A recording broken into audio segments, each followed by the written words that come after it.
Hey everybody, my name's Sharon and today I wanted to do a basic kitchen video.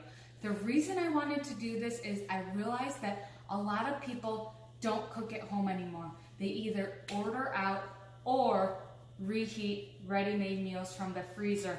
And I want to show you that cooking isn't as hard as it looks. Now, I get you. Maybe you think that you work hard all day, so you shouldn't have to cook and it's easier just to order out. Or maybe you've tried cooking and you already failed a few times, so you feel like cooking just isn't for you. I know how that feels. When I first got married, I made a lot of meals and I failed. And a lot of meals my husband ate and he said they were good, but I know that they weren't. I know. And I was very tempted to just start ordering out. But I knew that if I could learn to make meals from home, that we would all be a lot healthier and we would save a lot of money. So here it is. So a basic meal consists of a protein, a carb, and a vegetable. So some of your common proteins are the white meats, like chicken and pork and fish, or some of your red meats, like steak, lamb, and bison, whatever. And for vegetarians, beans, legumes, tofu. Those are the basic proteins. Now some of your basic carbs are pastas, rice, potatoes, and bread. And your vegetables are either like a cold vegetable, like cucumbers or a salad, and some of them are like warm vegetables that you cook, like green beans or broccoli or carrots, corn, things like that.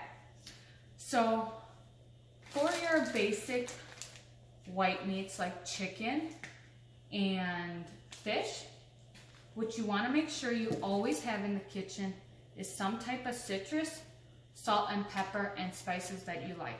So oranges, limes, lemons, and even grapefruits are all great for your white meats. What you want to always do is marinate your white meats with in a bag, put some salt and pepper on your white meat, not when the meat's frozen, salt and pepper, and then you want to squeeze whatever citrus that you like in the bag. And you want to marinate it for a little bit of time, at least 2-3 hours or even overnight. And that usually helps tenderize the meat because the acid from the citrus cuts the meat and helps tenderize it. Now, here I have Greek yogurt. You also want to make sure you have this in the kitchen or just some type of yogurt. For your white meat, like chicken, I wouldn't use this for pork or fish.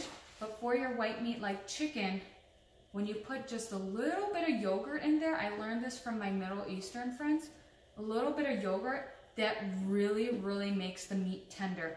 You can marinate it with the yogurt for a couple hours and up to 24 hours. Don't do it too much longer than that because then the meat gets really chewy. Okay, so that's the basics of what you want in your kitchen for chicken. And fish, you could put the lemon on, salt and pepper, and cook it, and it's really good.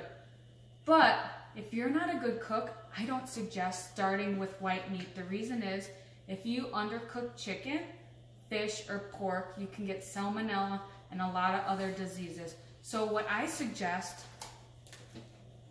is, if you're a beginner cook, to start with red meat like steak or ground beef. The reason is, if you undercook steak or ground beef, the chances of getting sick from it is a lot lower.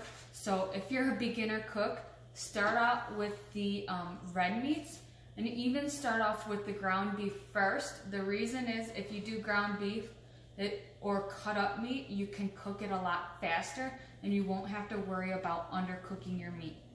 Okay? So you also want to choose a different carb for every meal. Just try to choose different carbs. So this is like pasta, rice, and potatoes.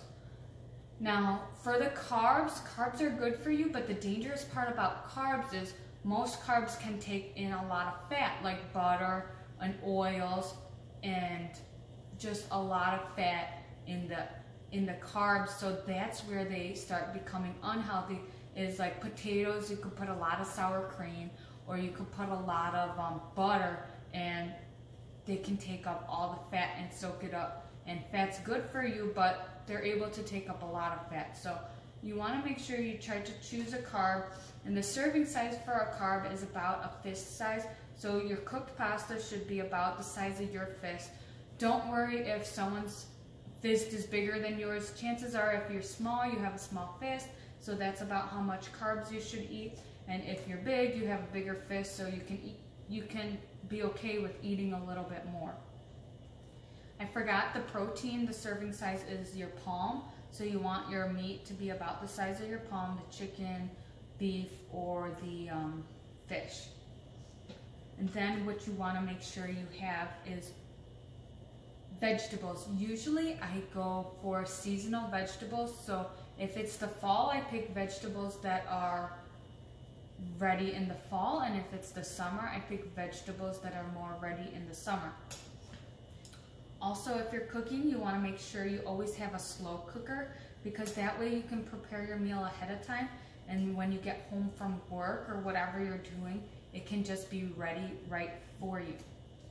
So these are the basics of what you need in the kitchen. You need to always have some type of protein in your kitchen, have a couple different carb options, and a couple different vegetable options. And if you think about it, you can really make your food really fast that way if you just easily choose a carb, a vegetable, and a protein. So next week I'm going to go over how to cook each of these proteins and how to cook your vegetables. Hopefully you enjoyed this basic video, and you will watch with me more on my next videos. Thanks for watching. Bye.